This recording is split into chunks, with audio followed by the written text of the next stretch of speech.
We are now. Hey, folks. See, he threw me off. He didn't do his intro tonight. Yep. How's everybody doing tonight? Throw that new thing up there. Ain't she looking pretty? Huh? The bottom banner. Oh, well. So It she changes looks things pretty. up on me. And it's like you don't change an old person's environment too much. Confuses me. So what we got so far? We got a whopping 3 that's actually showing up. I'm sure we got more than that in here.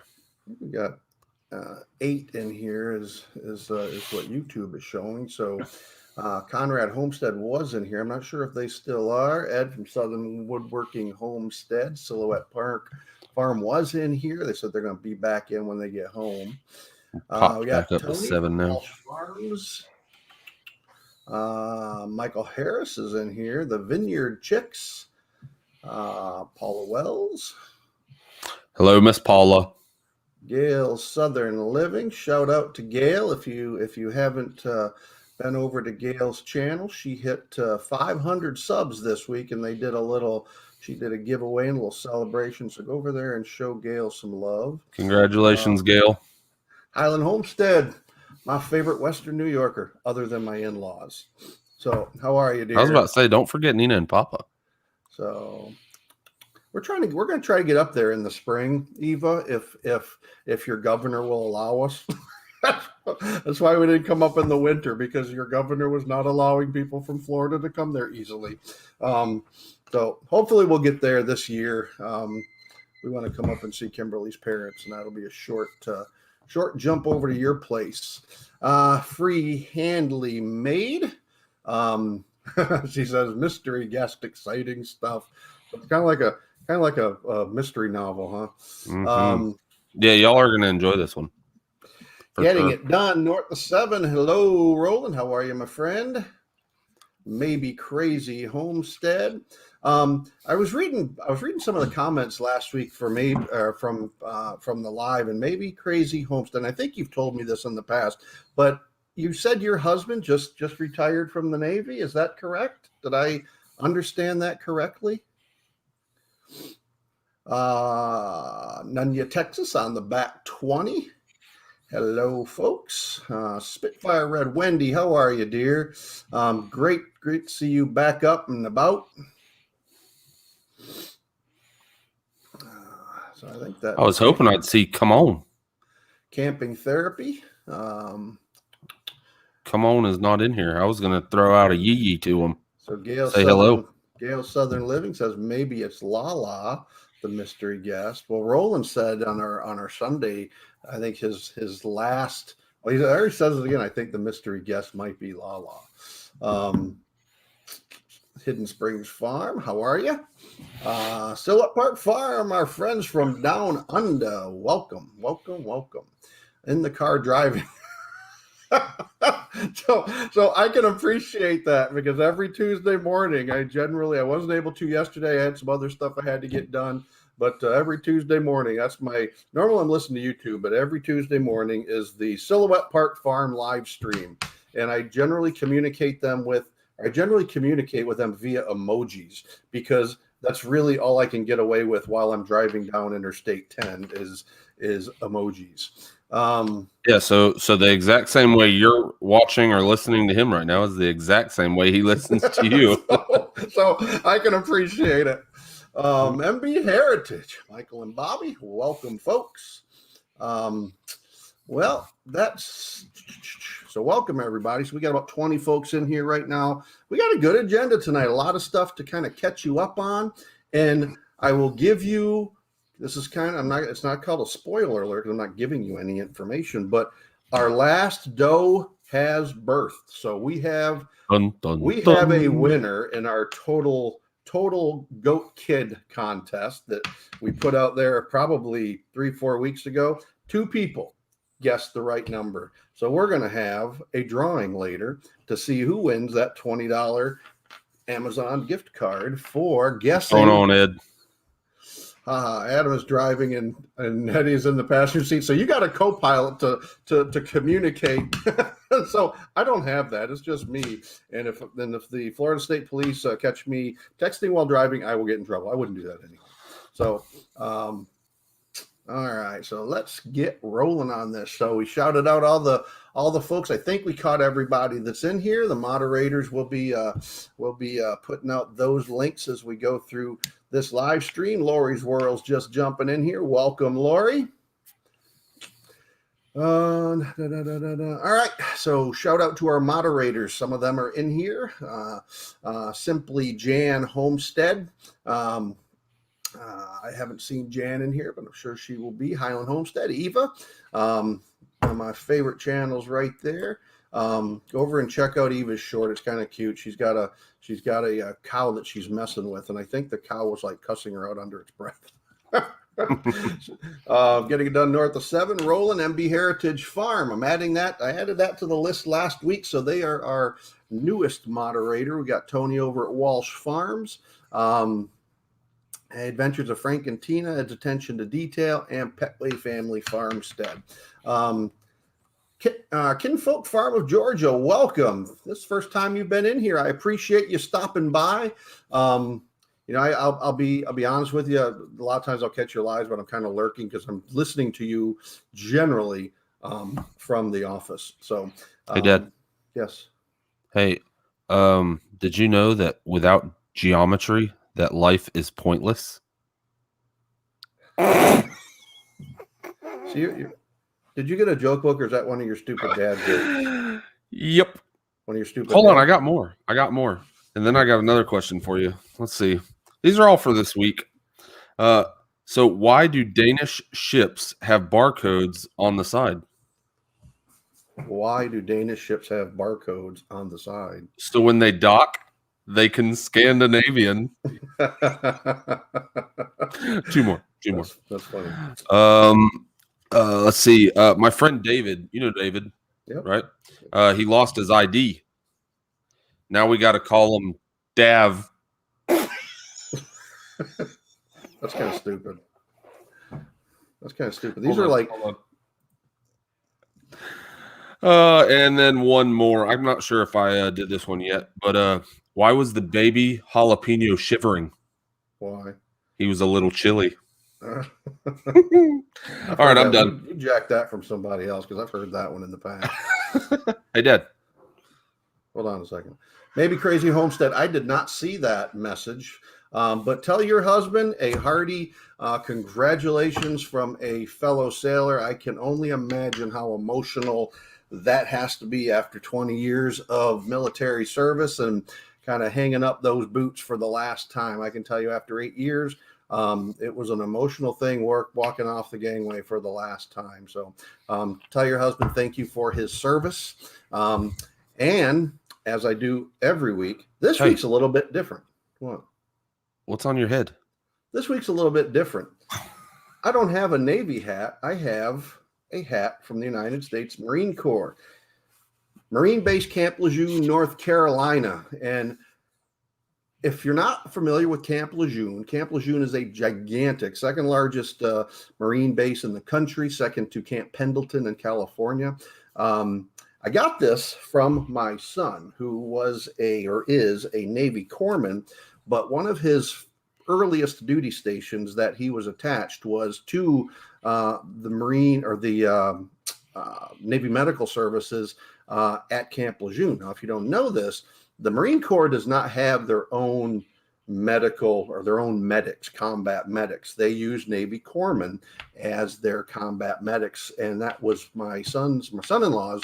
One of his earliest duty stations was with the Force Medical Group at Camp Lejeune, 2nd Marine Expeditionary Force up there. So I want to send a thank you out to all military members, past, present, and future, those young men who have volunteered to go and serve this United States of America and potentially stand in harm's way, but also thank all of those who are currently serving around the world in all branches of the military and all of those veterans who have served our great country in the past. So thought thought I'd swap it up a little bit today. And I don't have any, I would do Army hats and I would do Air Force hats, but I don't have any Army or Air Force hats. All I have is Marine Corps hats, mostly Navy hats.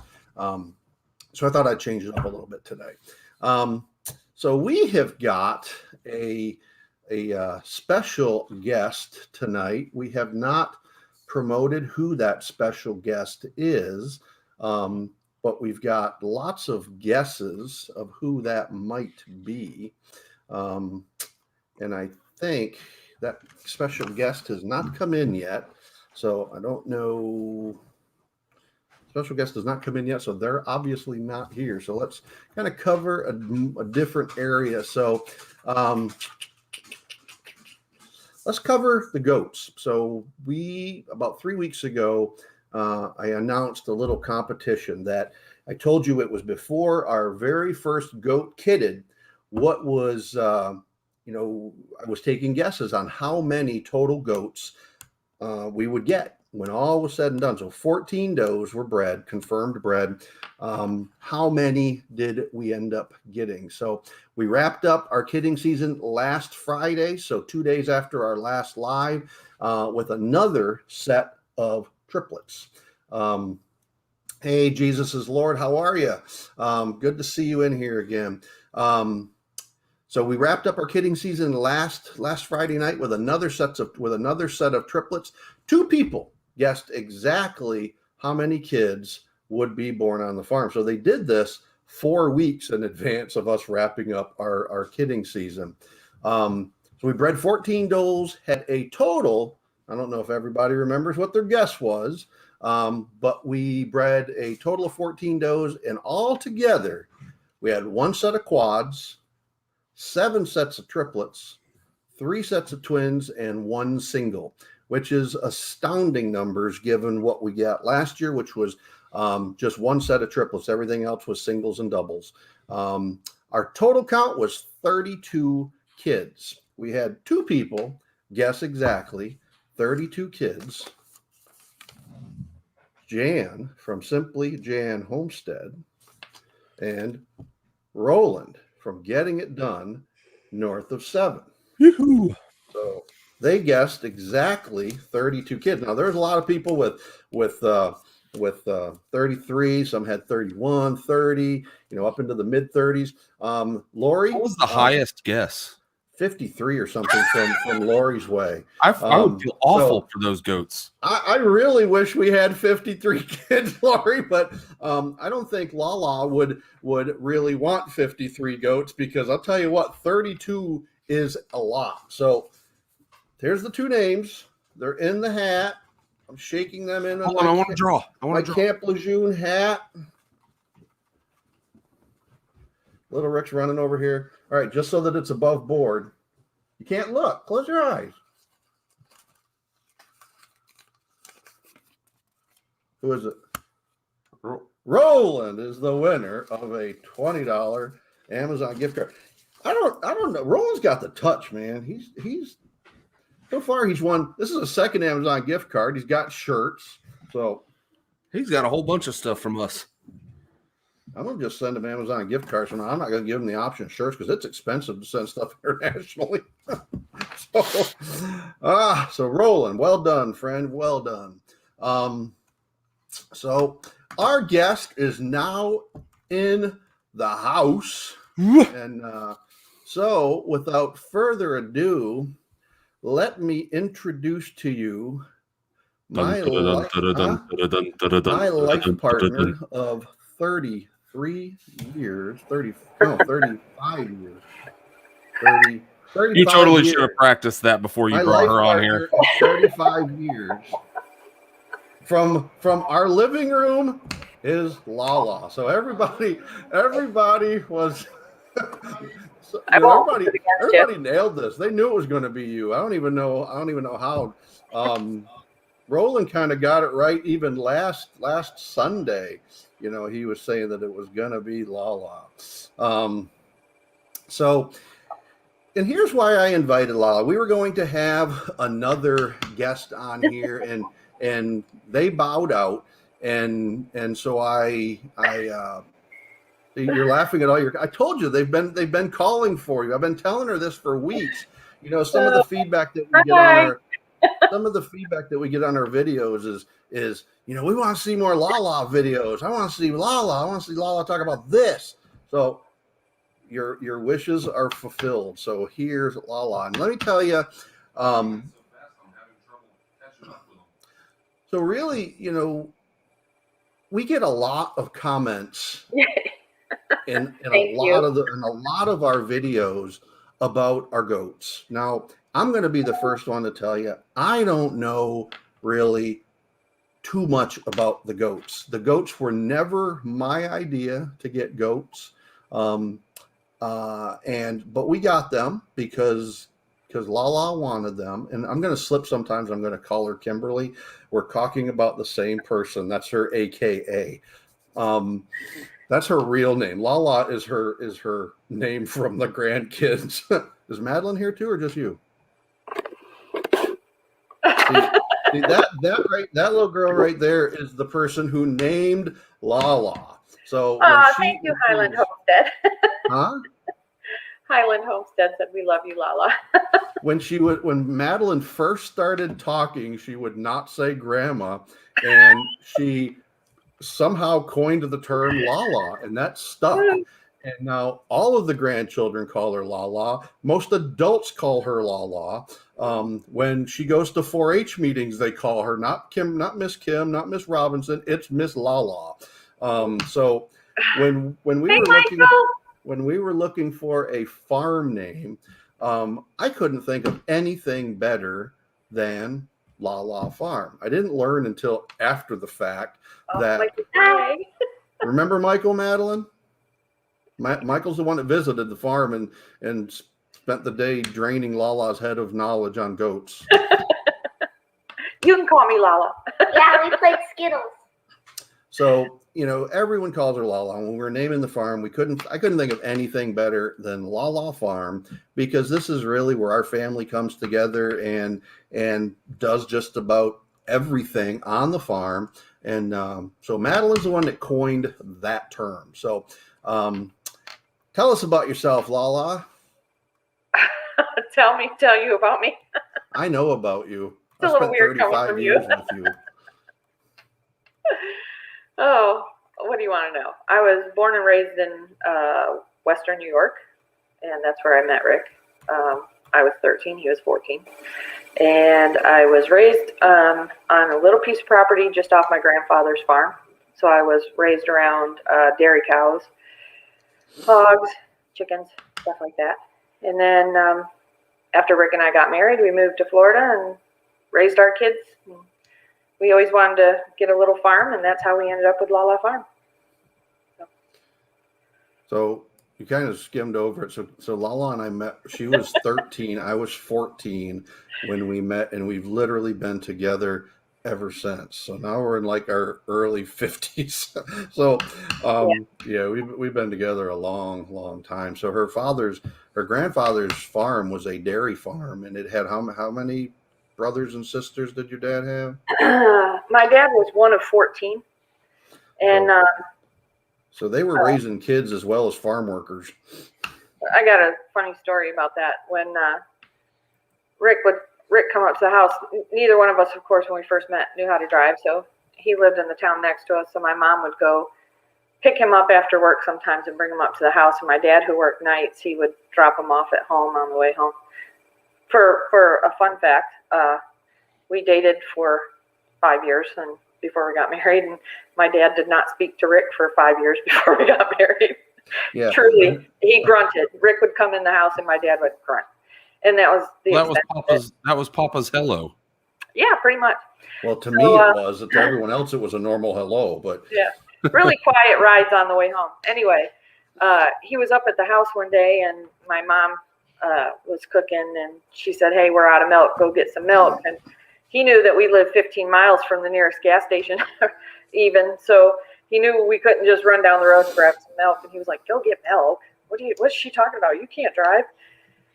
And so I said, "Come on." I grabbed a bucket and with the lid on it and everything, and walked across the road and down through the pasture to the farm, and walked into the milk house and turned the agitator on. Got milk right out of the agitator, and it really freaked him out. Yeah, to this day, I still can't. I mean, I know it's normal to a lot of people have fresh farm milk. I just think it's too thick. I mean, that's one thing that I can't. Even raising all of our own food, I still like whole store bought milk. He does. I keep trying to convince LaLa to go ahead and get breed our milk goat or Madeline's milk goat. Yeah. So. Melody. She's the only dairy breed we have, but we do have Kikos, and Kikos are good for milking as well. Their milk tends to be a little bit heavier on the fatty side than some of the other dairy goats. But Rick had touched on him not wanting to do goats. So when we first bought the farm, when we bought the land, I had said that, we always knew we were going to do chickens. Rick always wanted to do chickens. He always talked about that, wanted a big garden, that type of thing. I had said I wanted a couple of goats. Just a couple. That's all I wanted was a couple of goats for the kids to do 4-H. I wanted my grandchildren to be able to get into the farm animals and stuff like that. You wanted milking goats. I was never specific about what kind of goat I wanted. I would have liked milking goat because I like goat milk, but I was never specific about it. So, and I had said a couple. Well, Rick being Rick, I don't know if y'all know this or not. They probably can gather as much from my building videos. Rick being Rick, his doctorates in research. He researches everything. He's like, my dad's the same way. They research everything. My dad will sit here for 5 days trying to find out different ways to get from Florida to New York, and he's driven it for the last 35 years. So it's just, a new way to go. Rick is the same way. He researches everything. I mean, before he bought his last truck, he looked for a year for what he wanted. So I'm not disappointed. I know what I'm doing. No, you're not. But so my idea was a couple of goats 4-H projects, maybe some for milk. And he comes to me about 2 months after that because he had grumped, I don't want goats. He comes to me about 2 months later and he says, hey, I've been doing some research and I found these really cool goats. They're called Kikos and they're for meat. And, they're supposed to be parasite resistant and have really good hooves. And I was like, okay, I've never heard of this breed before, but, I listened to what he had to say. And then he wanted to go take a trip to one of the shows. So we went to one of the shows, started looking. I was like, okay. But my thing was, it wasn't meant to be a big breeding herd. It was supposed to just be a few. And, but he started a fire and I fanned the fire. So anybody that has goats, you can't, it's kind of like eating potato chips. You can't it's just an have addiction. one or two. You can't have just How one or much two potato research chips. did you do before you found LaLa? I didn't do a whole lot of research. I was this. Here's what my mother told me. My mother said, you need to be careful of that girl. And I'm like, I hope this doesn't get demonetized, but the only thing I saw, she had a nice booty on her. And I was like 14-year-old boy. And I'm like, I like that girl. Just stop. Maybe Crazy Homestead said you could never have too many goats. No, you can never have too many goats. So, but and right now I'm really loving it because we got 55 on the farm right now, so it's pretty awesome. I'm pretty stoked. So that's how we got into Kikos, and then of course Madeline, she shows in 4-H. Rick was smitten by LaLa. I don't know about that, but now here's the funny story, Jan. So this is absolutely, there's no embellishment here at all. So we met at our little tiny small town swimming pool, public swimming pool, and so I joke with her brother all the time. Now this is the era. This is the very early 1980s. So Michael Jackson was all the rave, and in that kind of Jerry curl style that all the boys were walking around with Jerry curls in their hair. Now, Now her brother, who's probably 6'3" and probably weighs 325 pounds today. At that time, he's just this lanky teenager, and I see this girl who's LaLa, and then I see this other girl that's with her, and he's got like these Jerry curl hair, and he's wearing this T-shirt. Well, it's her younger brother. So I asked Kimberly. I said, what's your sister's name? She said, that's not my sister. That's my brother. So that was strike number one, as I immediately right out of the gate insulted her brother. Well, the thing of it was I thought he was interested in my brother. She never held that one against me, that I insulted her brother. So now we go into the later afternoon, and we're done swimming. And oh God, we're done swimming, and I'm really trying to impress this girl. So we're all playing this game of flag football at the public park, and I get down, and I'm like the center. I'm hiking the ball, and if you can imagine the early 80s, everybody wore those really kind of tight cotton shorts with the little white lacing around the legs and the waistband. So I went down into the center position to hike the ball, and all of a sudden, rip, the whole seat of my pants just separated. And he handled it so well. So I immediately stand up, and I'm trying to impress this girl. I've got a rip from my crotch to my waistline in my pants, and fortunately, I did have clean underwear on. So I had to go home and get new shorts on. So I told this girl that I'm trying to impress, just wait for me. Don't go home. Don't go home. And I'm convinced. I got on my bicycle and I pedaled like the Wicked Witch. You remember like the Wizard of Oz, where they're pedaling like crazy to try to get where they're going. And I got home, I changed my shorts, and I'm convinced of telling myself the whole way there and the whole way back, she's gonna leave. And I'm never gonna see this girl again. She was still there, and the rest is history. Yeah. So that's how we, well, that wasn't, and then our third bonding moment came about a month later. Her parents allowed me to take their daughter on a date, and our first official date was we went to this little tiny two-side movie theater in Hornell, New York, and guess what was premiering? E.T. was the movie, so it had just come out, and that was our very first date. It was my first date ever. E.T. And the only way of income that I had, I was 14 years old. I couldn't work. I couldn't have a job, and I earned all my own money. And so I sold night crawlers. Every night I would go out and I'd pick night crawlers. And I would not come in at nighttime. I was like picking night crawlers from like 7 o'clock at night until midnight, so I could earn enough money that I could take her to the movies.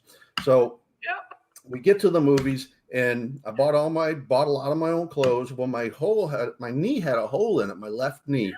And so we're sitting there, we're watching E.T., and she reaches down and grabbed my knee, and I'm like, oh, my heart's all a shivers. No, and I put my hand down and pointed at the hole. She puts her hand down on my left knee, and she takes her index finger and she put it in the hole in my knee, and I said really loud, I said, get your finger out of my hole. And she was really loud. She was humiliated, and she said, I can't believe you just said that. And I'm convinced that she's going to leave me after this. And it was just it more endeared her to me. So, all right, I'm going to stop talking now because. Yeah, this is pretty much the story of our life. And it's been similar stories ever since. One after another. Oh, God. So tell us about all your experience, LaLa, before we got goats with livestock. Before we got goats? Before we got the goats, tell us about all your livestock experience. Oh, well, I was around dairy cows all the time. I mean, what do you want to know? The short answer is I didn't have a whole lot of experience. That's what I was going to say. I don't have a whole lot of experience. I did have an experience with a mean pig one time, though. My dad had 14 brothers and sisters. So his youngest sibling is a year older than me. So we used to go out and we'd play kick the can and hide and seek and stuff like that. So back in the back of the barn, my grandfather had a pigsty, is what we called it. Anyway, there was a mama pig back there, and she was mean. And so my cousin, or my uncle Philip, who's, as I said, a year older than me, he thought it'd be real funny to make me climb over there and get something out of it. He threw something into the pen and made me climb over and get it, and that damn pig chased me right up over the pen, and I ended up falling into a pile of cow poop. So that was probably the most experience. Not a whole lot. So other than living on, she didn't even live on her farm. She lived kind of adjacent. Her grandfather gave her parents their property. And, at one point it was the largest dairy cow operation in that part of Western New York. It was some crazy number of acres that they either owned or leased. And, so with 14 kids, and it's interesting, a lot of them have left the area, but a lot of them have stayed there. In fact, when you drive up the road that Kimberly's parents live on, the first 4 homes on that road are all either sisters or brothers of her father. So they all kind of live on that same road. And then you go a little bit further up, and there's a whole bunch of family up further too. So it's very much kind of. I'm not gonna, don't go there. I can't go there. she knows what I'm thinking. So I know what he's thinking. So here's an actual question that you guys can answer instead of just guessing, LaLa. How hard is it to learn to take care of goats in reference to like supplements and stuff that Healthy Homestead Chick has heard? I guess it makes her nervous. Makes you nervous? Before you answer that's your question. So I'm going to qualify LaLa here. She probably knows more about goats, and she will disagree with this, but she probably knows more about goats, caring for goats, and has applied and learned not only the theory, but actually now experience than any person I know of just day-to-day care for goats. You can answer the question now. He only says that because he doesn't know anything about taking care of goats. And I don't want to know anything about taking care of goats. It is nerve-wracking when you first get started. I mean, I even get nervous still sometimes with certain things, but it's not hard to learn. If you find a really good mentor, someone who knows a lot about goats, not just goats in general, but the industry of goats, like specifically. I know very, very little about the dairy side of goats. I know a whole lot about the meat side. So it's not hard to learn if as long as the thing to remember with goats is that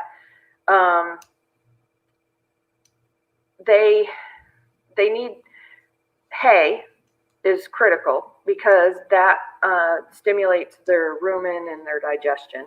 Okay, that's something critical that they need. They don't typically need grain.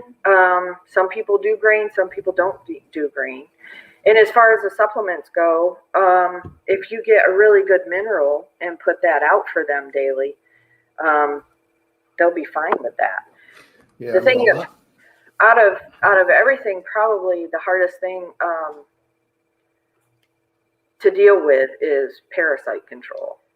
So goats are very susceptible to parasites. Yeah, basic goat nutrition is a huge deal because, she sees a lot of people and they'll talk about, well, they're giving their goats, a whole scoop of feed a day.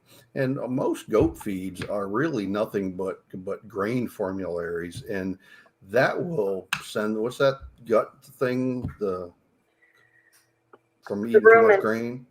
Rumen. It'll they can get bloat depending on what they're exposed to. You want to make sure that if you're giving them grain, there's no bugs in it or no you don't want to give them too much of it, and you want to make sure that there's no like mold or fungus in it. Does the inner eye color test directly transfer to sheep? You're talking about the FAMACHA. I can't answer that. I don't know. I have no idea if I know a lot of sheep people when I have had the opportunity to speak with them. There's not a lot in our area, but when I've had the opportunity to speak with people who do sheep, a lot of them talk about gum, checking the gum lines and stuff like that. So I'm not sure because I've never had sheep. I've never put my hands on a sheep. So Conrad Homestead, that might be a good question to ask Sweet Pea Farm in New York. That's what they do is sheep. So that would be a great question to kind of ask them. What really good mineral do you? Conrad Homestead. I really, really like the Sweet Licks meat maker. My goats love that stuff, and they do really, really well on it. Here's the problem. I haven't been able to get it. My local feed store sold out of it, and they haven't been able to get more in. And the Tractor Supply doesn't carry it, but you can order it online, but it costs quite a bit. But it's Sweet Licks, and it's Meat Maker is the name of it. I really like that one. A lot of goat owners that I know, a lot of forums that I'm in, that's one that they recommend. Again, I know more on the meat side than I do on the dairy side, but I do have one dairy goat, and she eats it just as well and does really well with it. If you can't get a hold of that, there's some other ones. I've used the one by Mana Pro. They didn't care for it. Or you can, one of the problems we have in Florida is our humidity is so high throughout the entire year. And if you put minerals out free feed, which is how you're supposed to give them their minerals, it's where you just put it out and they have free access to it when they want it. A goat knows when they need a certain type of mineral, so they're going to go over there and they're going to get into the minerals. So one of the other ones that I've used and that I know some other people have used is it's made by Purina. I believe it's the Wind and Rain. It's actually a cattle mineral, but it's made in such a way that it does not absorb the moisture from the air like your other minerals will. Problem we have here in Florida, because humidity is so high, if I put out their minerals free feed, it gets caked. It just gets mushy and nasty, and they won't touch it. They want it. Yeah, she only puts out the mineral. She only puts out maybe a quarter of a cup a day because it cakes up so quick due to the high. Well, I put more than that out now because they just got done birthing, having kids and everything else, and the kids are learning the mouth stuff and everything like that. Another question we got. Go ahead, Mom. The other thing you need to know about your area is what you're deficient in. One of the things we have issues with is copper. And even though copper is available in free, the granulated minerals, I do what's called copper bolusing. And that's where you just give them, it's a little, it's a bolus, it's a pill. And it comes with a long bolus injector. And you put it into the back of their throat and just push it, and the pill goes down the back of their throat. But it's about that big, and it's got little metal or little bars. They're little, real tiny shards of copper. And those, when the pill casing dissolves, those little shards go up and they attach into the lining of the stomach, and the copper is absorbed in that way.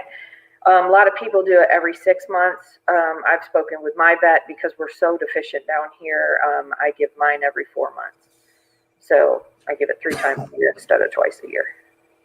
You ready for the next question, LaLa? Sure. All right. So Living the Dream was in earlier, and they had a question. They have issues with possible thiamine deficiency in their soil. Change diets and minerals. But Paula says that they were buffering and but they still wanted to ask the question. So So they made some subsequent comments as well that said we've treated them with B12 and penicillin. Use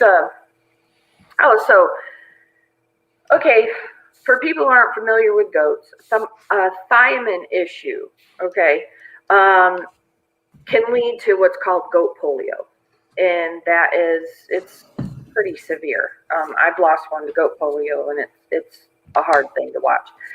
They'll start wrenching their neck back. They'll start going in a circular motion. yeah, we had one of those issues with one of the babies that we just had. So their eyes may start twitching. They can lose their sight and stuff like that. So when he's talking about giving them B12 and giving them penicillin, that can also be there's another disorder that can be treated for, or that is along those lines. And so you can get the same symptoms from a meningeal worm, which is usually carried by deer. And so if you've got deer in the area and they happen to get on your pasture, your goats can pick it up from them. And they'll give you similar symptoms. But with the treatment that you're doing, you said you were using B12. You may want to try using B complex, which it was B12 and penicillin. B1 in it. B1, and you can give that. If they're not on here, right? They're just they're on here. If you want to ask them a question, they can go ahead and comment. So, are you using the paste, or did you give it as an injection?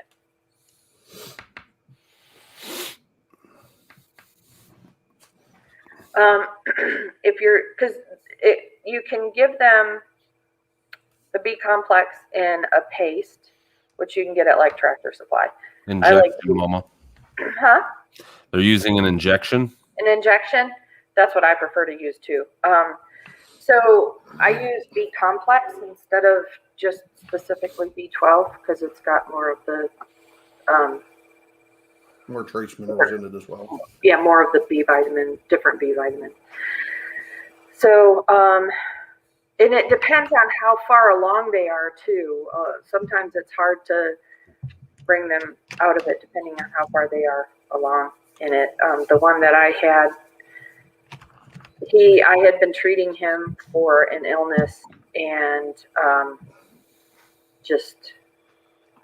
I made a mistake. I completely missed the symptoms, and he went into it so quickly that I couldn't pull him out of it. So, and it happens very fast.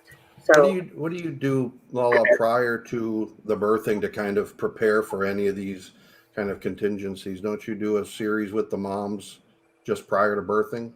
Or leading up to birthing? I always make sure that they have plenty of access to the loose minerals and give them a CDT shot before they birth and stuff, but that has nothing to do with the question that they're asking. You can make sure that their minerals has got selenium, thiamine, stuff like that in it. So I'm not a vet.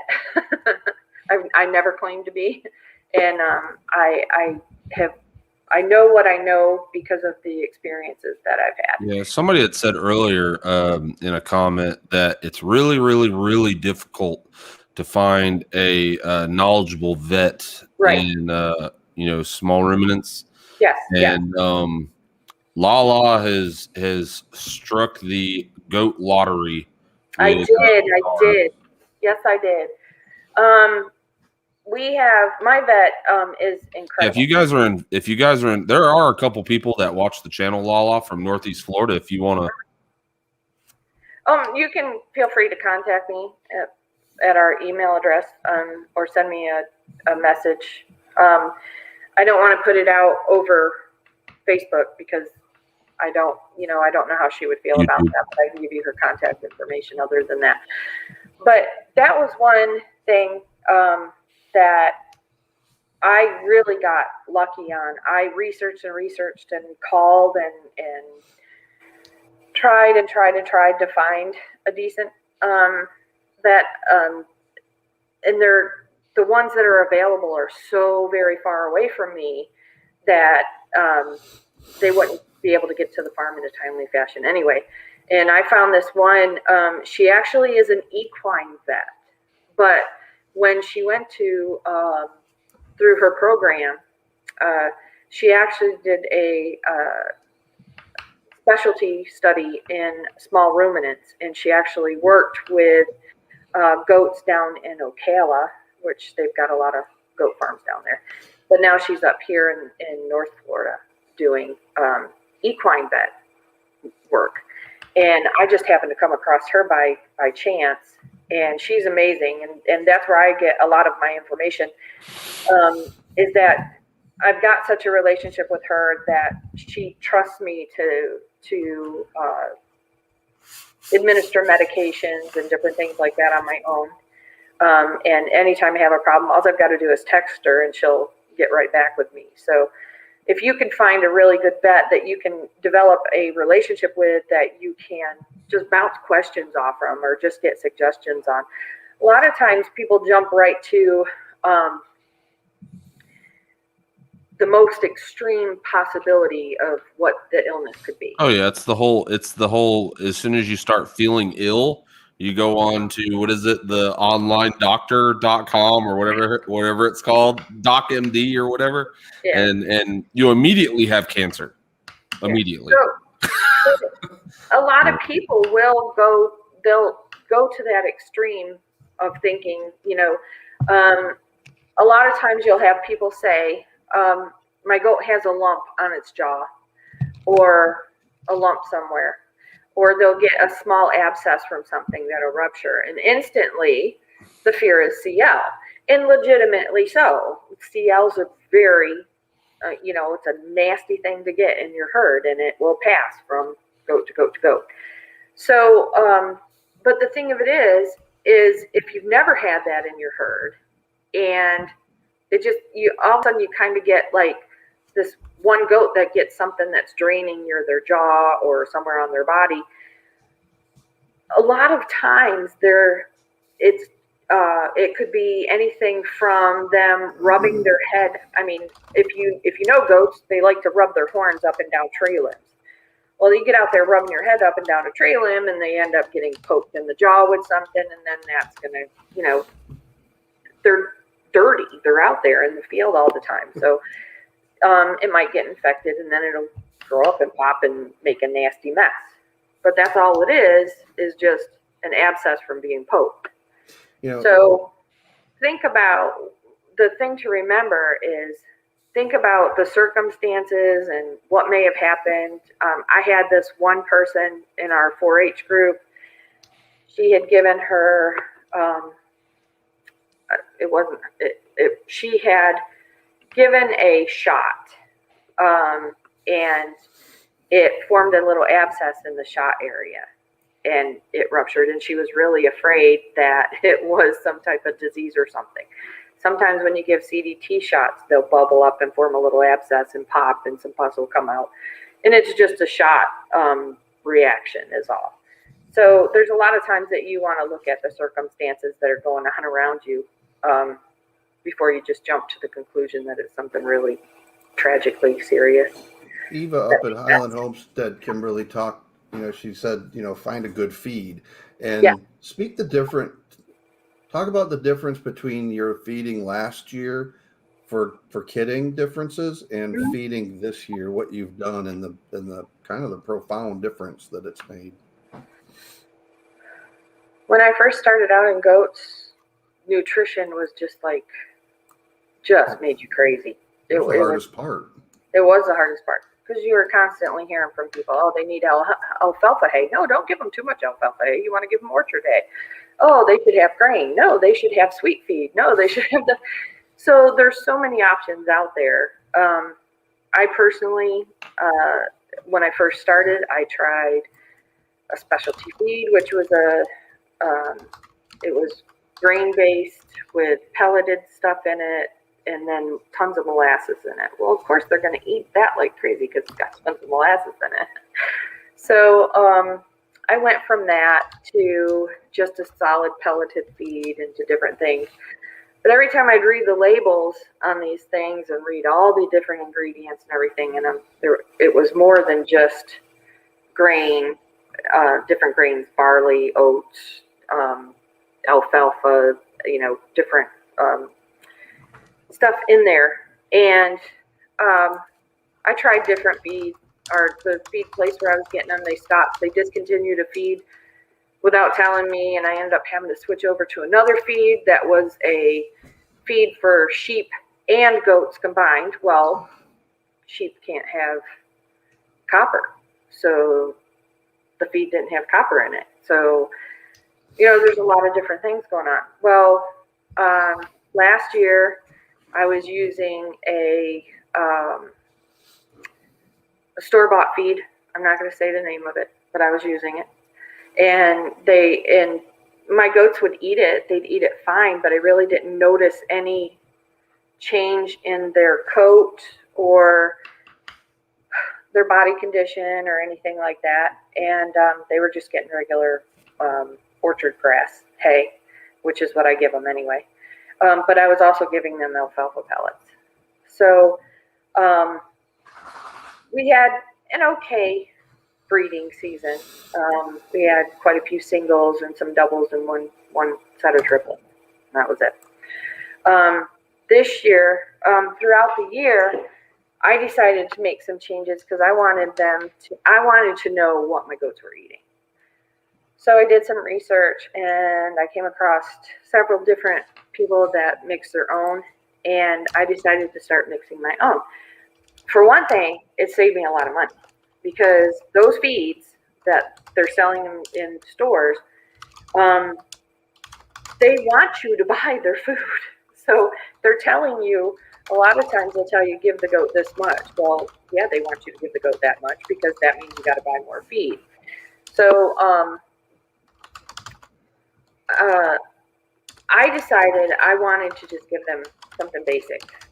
So I found a recipe, if you want to call it that, and a couple other recipes, and I combined the two of them, and I talked to my vet about it because you got to be real careful about the phosphorus to calcium ratio in your feeds because it can lead to urinary calculi and some other stuff.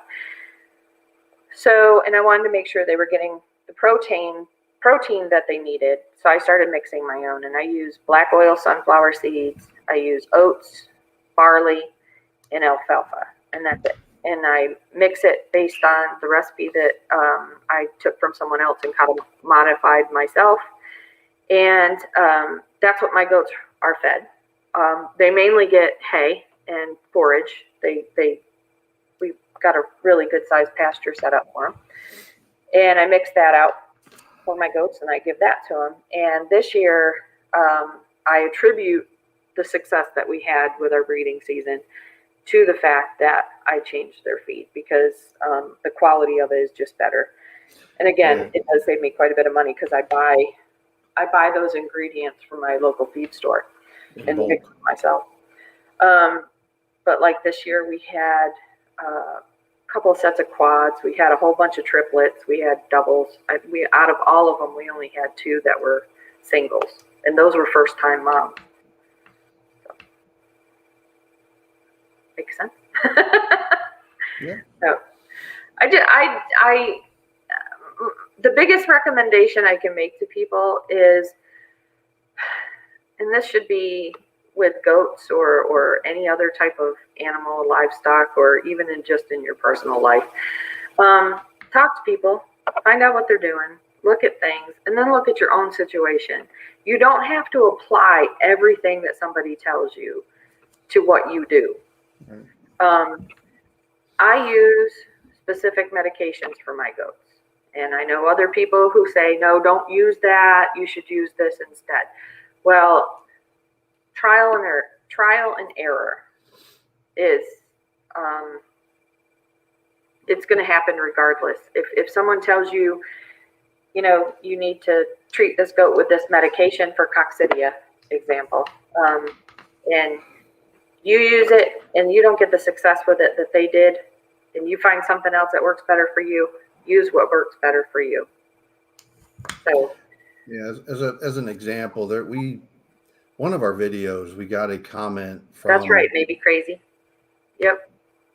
One of our comments to one of our other videos is from a gentleman who raises goats in South Africa, and he left a comment on a particular type of grass, and he said, "I'll send you some seeds." I'm like, "Well, I can't have you sending me seeds from Africa."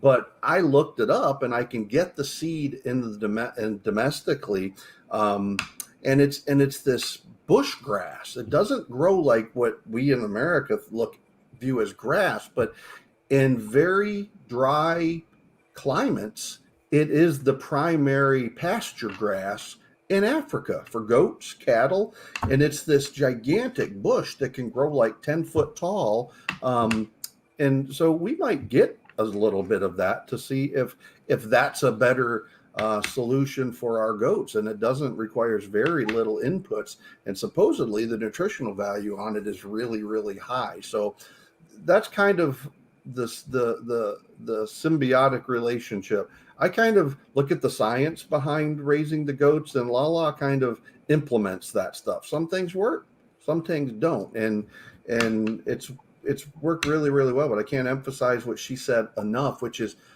everyone's got different opinions on goats, particularly with nutrition. You've got to figure out what your property has, what's available on your property from the soil, from the plants that your goats are eating, and yes, it does depend on what do they need. I mean, ours are Kiko, ours are bush goats. I mean, so they get a lot of Conrad Homestead. It's not miscanthus grass. I've got it written down on a tablet at work, but it's only like 2 syllables. And I looked it up, and they use it as ornamentals in the United States. It's because it's kind of big and bushy. You just got to figure out what works on your property, and through trial and error. And once you find something that works, stick with it.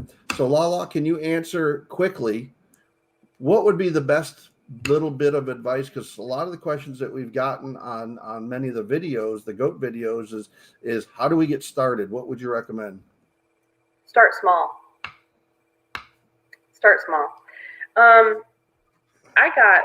The way I got started, I got 2 wethers. For those of you who don't know, a wether is a castrated goat, male goat.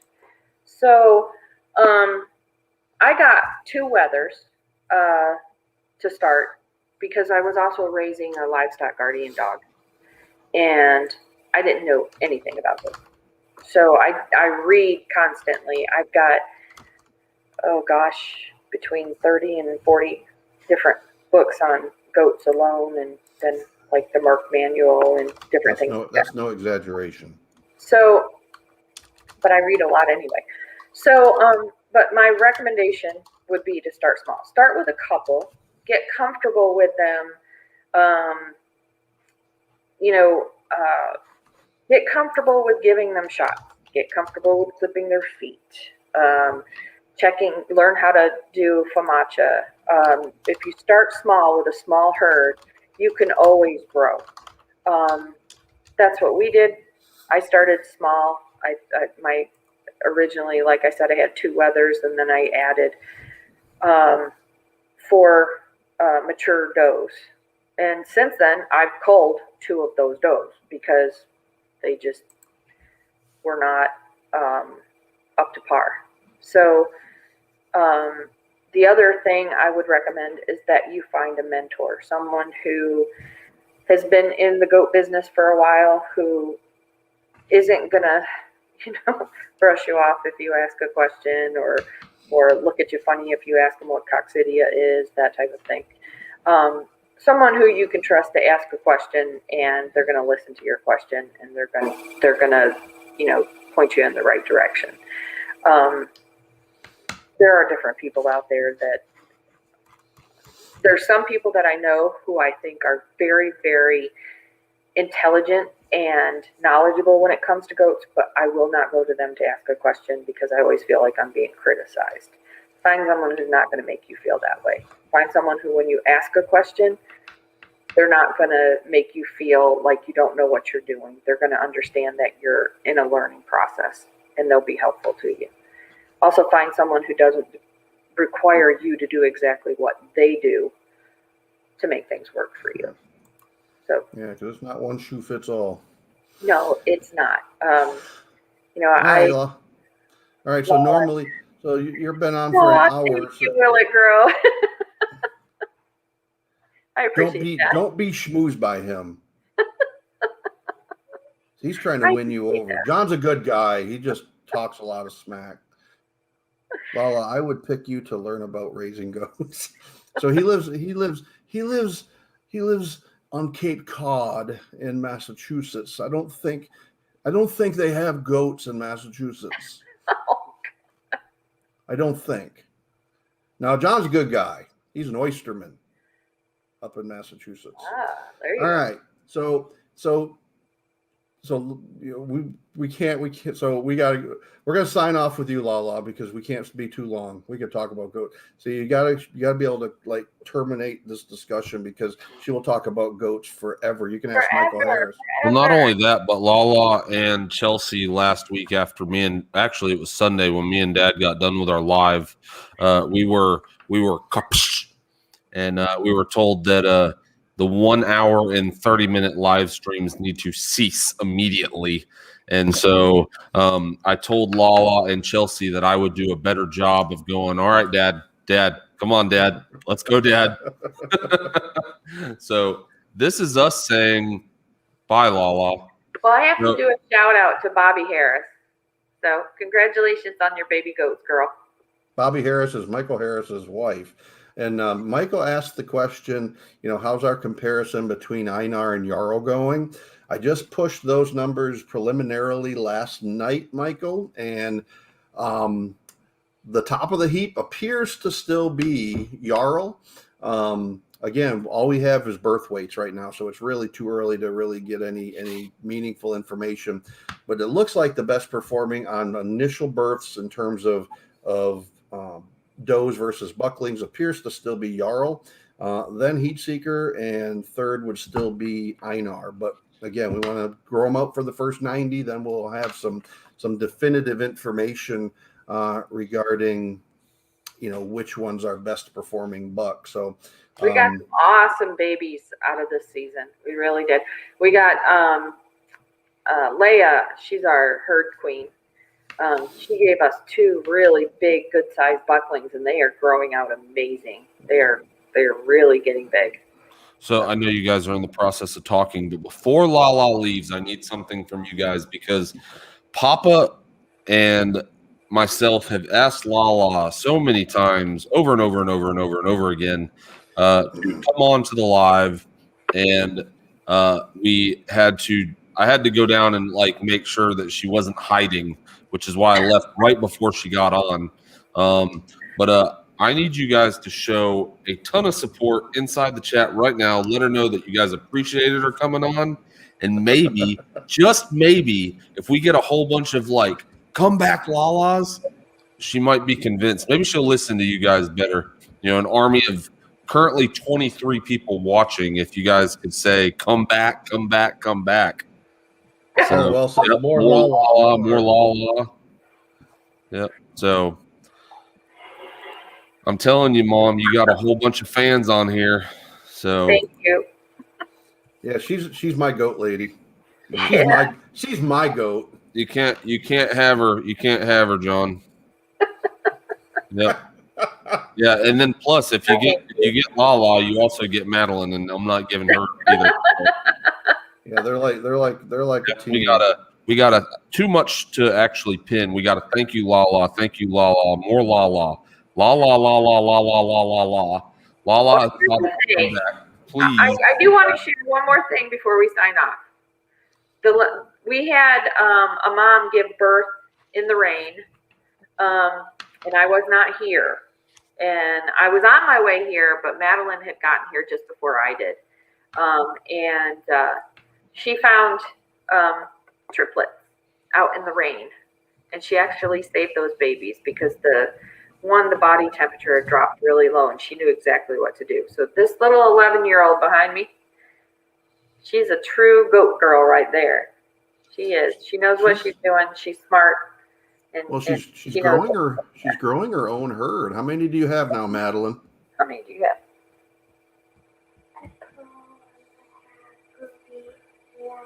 Four, five. She has 6. Five. She has 6. So she's actually got her first. She's gonna, she's got to make some decisions this year. So she's actually got her first set of babies this year going to the meat market in about 90 days. So See, the crazy thing is she's already started to make these decisions. So the one thing she has already made up her mind about, though, is Magnus. Magnus is not going anywhere. That was kind of my decision. Magnus is going to be our poster child for LaLa Farm. So he literally follows Madeline around like a puppy. So there's going to be a Magnus update coming soon. That's a pathetic little goat there, but he is cute as all could be. So, well, thank you, everybody. It was nice talking to everybody. All right. I love you, my goat. Yeah. All right. All right, guys. Thanks. All right. So next week, 2-3, we got Hickory Croft Farm coming up then on the 10th. Conrad Homestead, they have been in here all night. On the 17th of February is Lee's Arkansas Bound. And then on 2/24, Keto Homestead with Jess. And on 3/3, this will be very, very cool, is we're going to get a homestead tour of Sweeney's Creek Farm in Australia. So they're going to do a live from their homestead in Australia. That'll be a ton of fun. They're building a home, but they're also they've got animals and all. So we're going to walk around and get to know Sweeney's Creek Farm on March 3rd. What else we got? So we had our live last Wednesday, and on Thursday morning, I woke up and I looked at my phone, and we went from, I think last week we told you we were sitting at like 2,400 subs or something to that effect. And so I got up, I grabbed my phone, looked at it, and we were around 3,100 subs, 3,200 subs. And later, 6 hours later, we're at 3,500. Long and the short of it, we did a short a week and a half or so ago, on our herding dog versus our LGD, which is Rick's dog Dixie versus our LGD. She's supposed to be a goat protector, but she doesn't protect the goats. She just protects chickens. Our LGD Betsy, and they're just running around having fun playing. And every time I try to get them recorded, they would stop playing, thinking that I'm going to yell at them or something. And they were on the fill dirt pile that I'm using to level out the area where the garden's going. Well, finally I got them on video, and it shows them beating up on each other. And it's a really cute video. It's right at 1 minute long. So I uploaded it thinking this is just going to be another short, and hoping that was my newest entry into the shorts lottery. And it hit. 2 days later, it hit, and we ended up getting almost 350,000 views on that. At its peak, we gained about 1,700 subs. But by the end of the day, we had lost 300 of those. So now we're right at about 1,400 from that video. thank you, Conrad. So it was pretty awesome. So we are right now, probably as of the time the live came out, we were 18 shy of 4,000 subs. So we're doing, thanks to all of your support, everyone. We really, really love you, all of you. And we love your support on an ongoing basis. We just got to keep executing. And we say that all the time in Rick's lives. I know it's frustrating when you're putting out lots and lots and lots of content and things ain't happening, not on your time, but just relax and have fun doing this stuff. If you're doing it to make lots of money, you're going to continue to be ultimately frustrated. It costs us a hell of a lot more to make a video than we do getting a video or putting out a video. We ain't doing this. We ain't making a bunch of. I mean, I think we made $150, but we put a lot more time than that into this. It's just fun. It's a great way of networking, and we have met some of the most awesome people. I got a call the other day from Ed Hatmaker out of the blue. Ed's just a great guy, retired Navy sailor. And, he's building a homestead over in Arkansas. I spoke yesterday with Paula Wells on the phone for, probably 30 minutes. And it's just, I enjoy interacting with people. And in these times when, we can't do a whole lot of travel. Sorry, I was calling. Come on. Yeah. Come on. You got your tagline is come on. My son's is, what is it? Yee. So all of his dogs, he doesn't have to call them by name. He just yells, say yee, and they all come. Yee, and they come running like a herd, and kind of funny. So I enjoy interacting with people, people that aren't pretentious, people that don't think they're all that. Because in my professional work, I do that a lot. Everybody thinks their doo-doo don't stink, and that's just over 20 years of doing that. It's kind of funny. The folks that think their doo-doo don't stink, those are the ones that are now completely ill-prepared for. No, you don't. Huh? What? There's no way. Paula says I have a tattoo that says "Come on." Oh, really? You do not. So you have. Oh, that's great. So that's my soapbox. I can't wait for this to be over. I got some work up in Kansas City today, so hopefully I might be heading up to Missouri in the next year, related to work. And if I do, I'm gonna probably drive. And if I do that, then I'm gonna try to connect with some of those great channels that are up in Missouri. Yeah, I mean, just YouTube in general. Like YouTube in general, it depends on. Now we put out.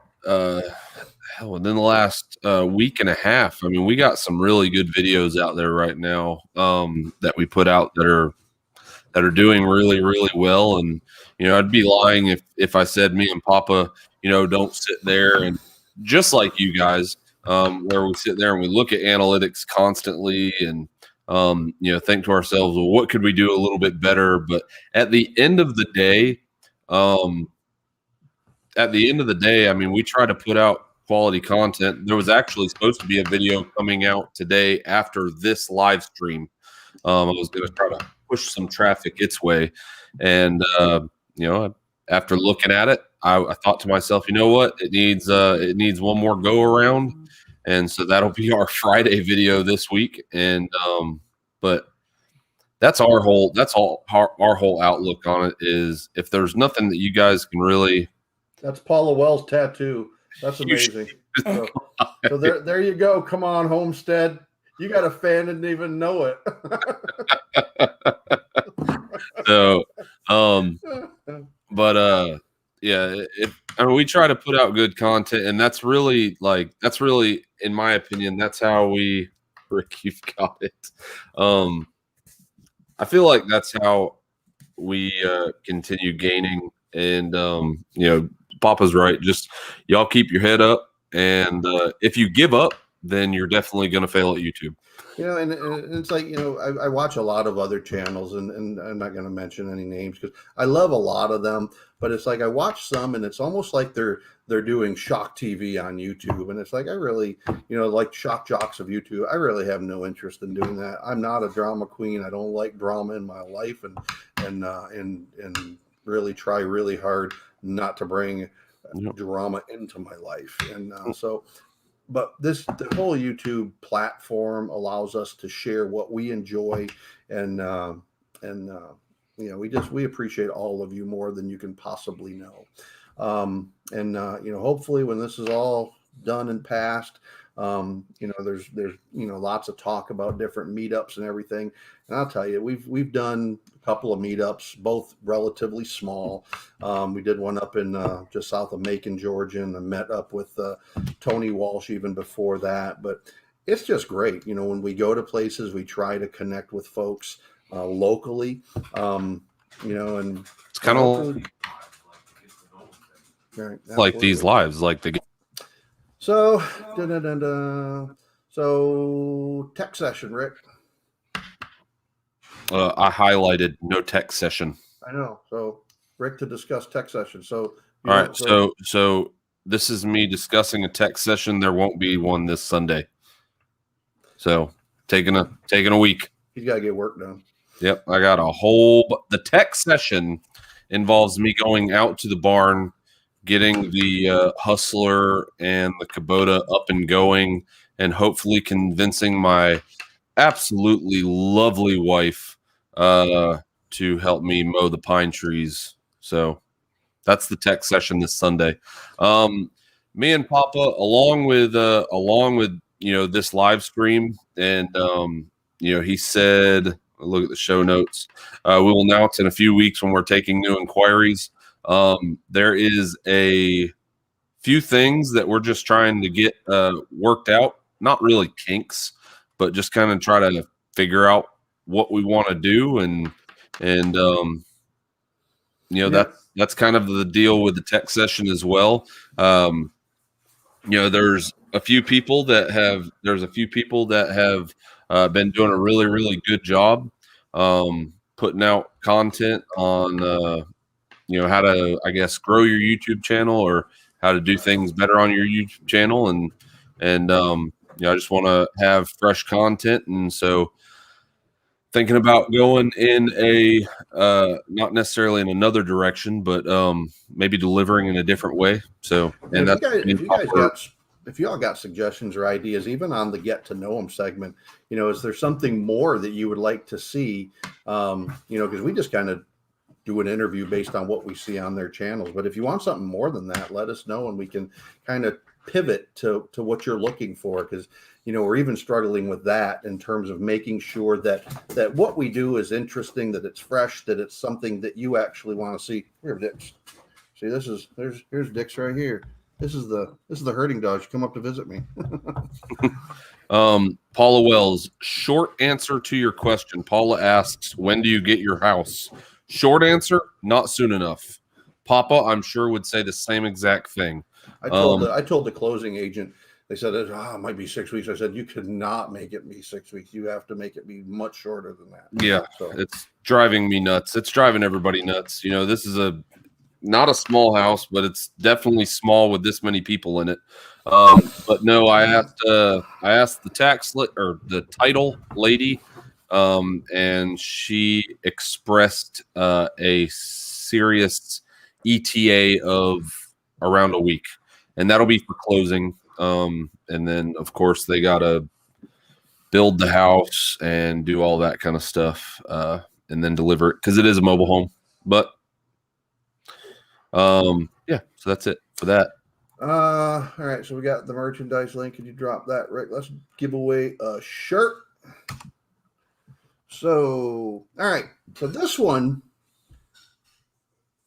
the answer is in my workshop video.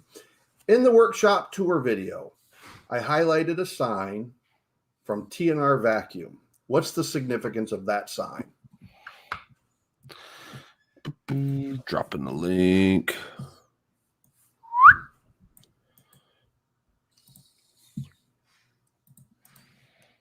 Paste.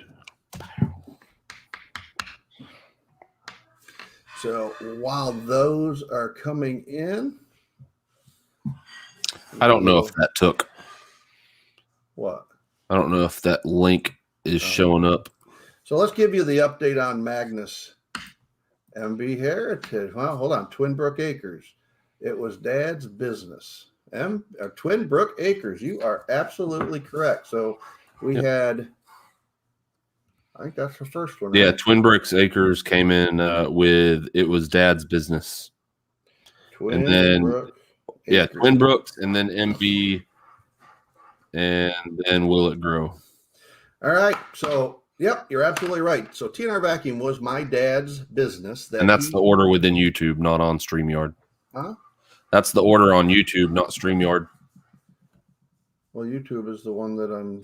I know. I was just letting you know which one came first. Twin Brooks. So, yeah, that is my dad's business, and that is the business that, by the time I was 10, 11 years old, I was changing out motors on vacuum cleaners and fans on vacuum cleaners and all of that jazz, because that's what my dad did for a living. He operated Thank you, Michael.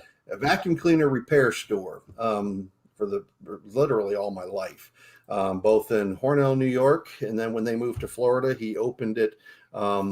He opened the same store down in a little town in Central Florida called Palatka, North Central Florida, Palatka, Florida, and operated that until a couple of years before he passed away.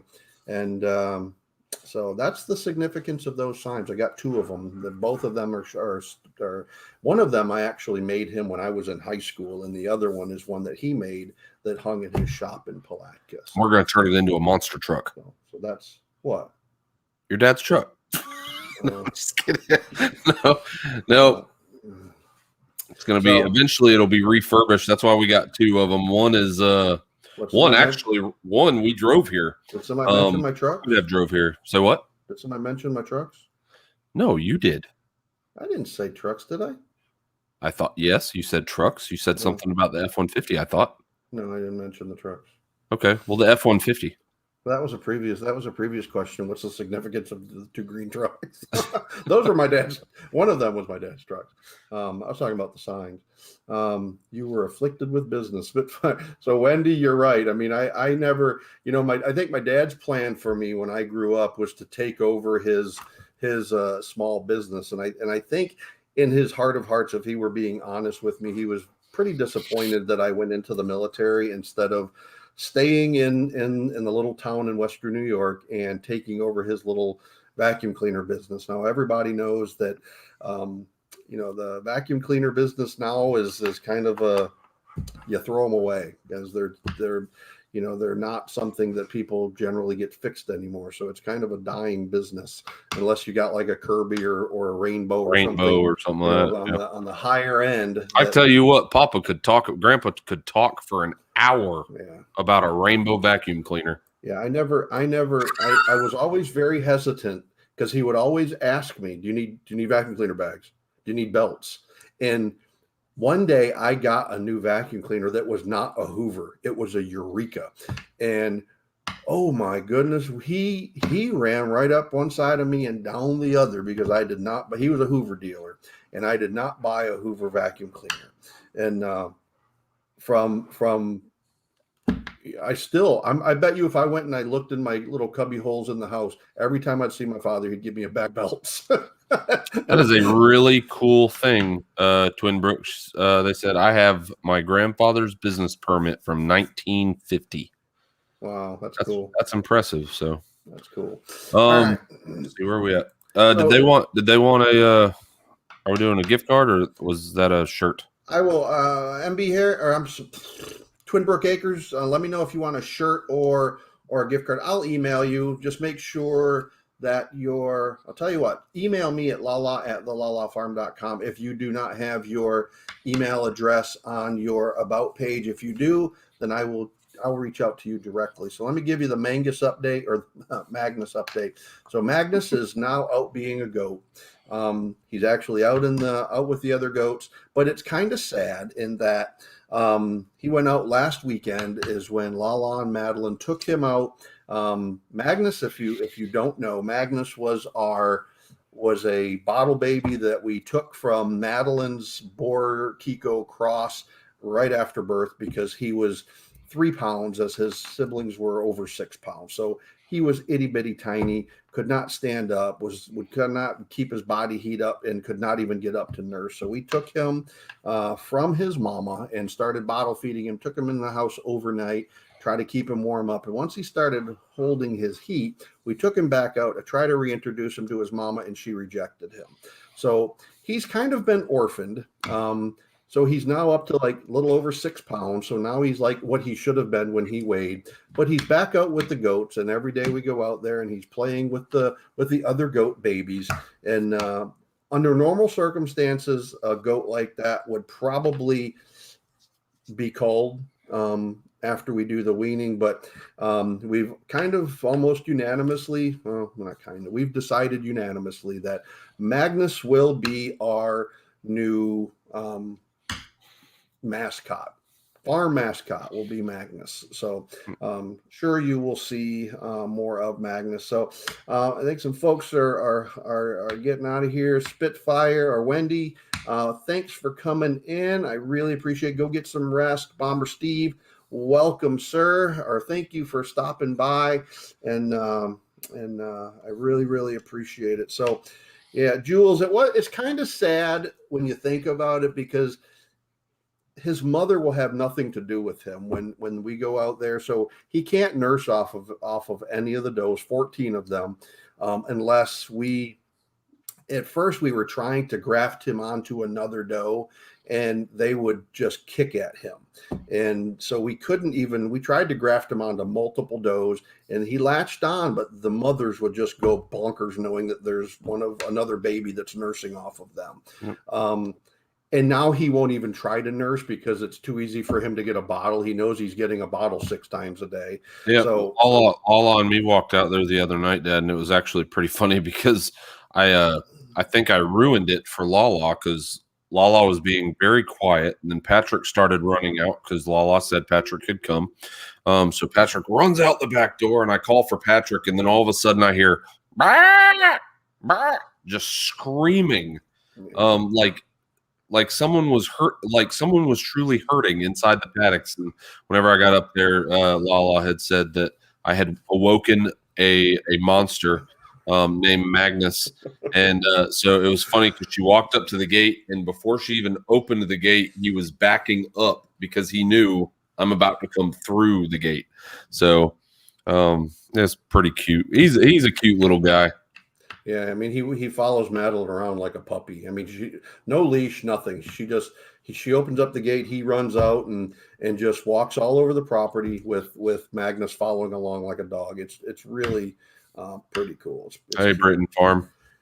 All right, so I think that's probably about it for today. We got some interesting videos coming up. Some, we did the greenhouse this last weekend, so we got some gardening related ones coming up in the next couple of weeks. You got some stuff for your birthday that we'll be eventually doing some videos on. Those are pretty cool things. Yeah, so, I still got one update on the Papa or Rick versus Rodent video. So so we got several in the hopper. Lots of content. It's just, we limit everything to Mondays and Fridays, generally speaking. And even that's tough because we both work full-time jobs. So yeah, that's another. I mean, yeah, that's why I'll do a live on Sunday, then I kind of take a break, and then I do another live on the next Sunday. It's a lot easier. Honestly, it's a lot easier to do these lives, even though it is like a straight hour and a half. So now we're gonna get in trouble when we get downstairs, Dad. But yeah, LaLa took up 45 minutes, so we can't get in trouble for this one. There you go. We need to get her on more often. That way we have an excuse. But yeah,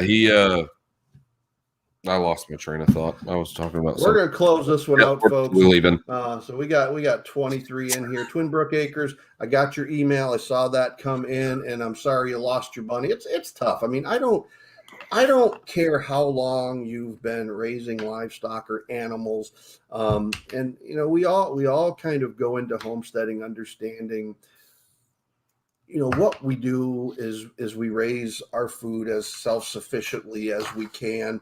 And, we understand why we're doing it. But it never makes it easy. I mean, I was watching, I think it was Paragon Ridge, a video from them this week, and they took their hog to be processed, and you could tell it was tough for them. And I think it was Paragon Ridge, I'm pretty sure. But we have the same thing when we take our goats. I mean, we cull put a lot of time, a lot of energy, a lot of management into these animals. And at the end of every kidding season, we say goodbye to our lowest 2 performing moms. And one of them, I think this year is probably going to be one of our most productive does in the past, but now she's lost her thing, and her thing being her mojo for producing big babies. So it's tough. It's hard. It's never easy. Even when on chicken processing day, it's not an enjoyable time for me. It's hard. But we got to do it. It's what we do. And that's why we do it. So, I like to tell people when they ask us how I get folks, attorneys and stuff, they'll ask me, well, how do you do that? How do you take the life of an animal? And it's like, I don't take the life of the animal in the sense that you're thinking of it. I take the life of the animal because that's why we've invested in that animal. And every day on our farm is a wonderful day for that animal. They have one bad day their whole life, and it's the last day. Well, a lot of the time they don't take into consideration that the animal that they just had for lunch probably came out of a feedlot and had a hell of a lot less luxurious or natural life. So they just didn't have to see it happen. Yeah, I mean they're not invested in their food, and that's the bottom line. I mean, all the folks that will condemn others for raising their own food and processing animals have no investment whatsoever in their food source, and we do, and I think most people on this live do, and you do that because that's yeah. I mean it's a tough thing, but. Folks, we're going to close this out. Always remember, folks, treat others as you would like to be treated, and we will see you next Wednesday. Take care, folks. Have a great week.